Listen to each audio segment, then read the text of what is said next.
close your Bible and put it down. And put it down. Even when you're picking your Bible, you must be intentional. Even when you're going to school, you must be intentional. Can I ask you, church? We have a man called Zacchaeus. What was his intention? Nonetheless, the Bible does not tell us any other thing. But what the Bible tells us, the voice of God says, the man Zacchaeus was of a short stature.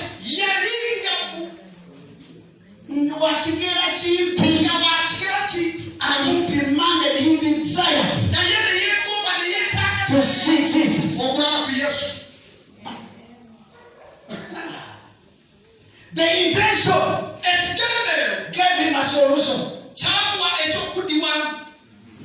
gave him a way out. When you're studying mathematics, there is what they call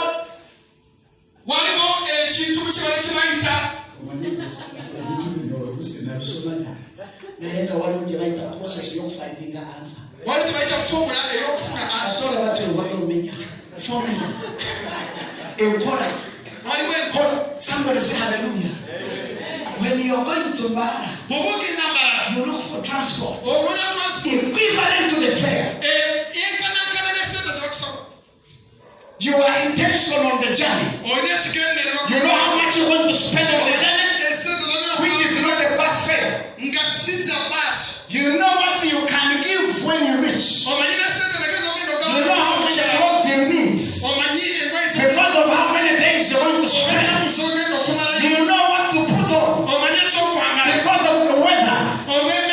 You know, and you have the formula.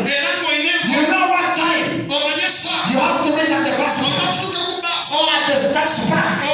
Whatever kind of means, you have a formula for it. God has a formula, and His vision has a formula. His vision has a formula. When you are intentional,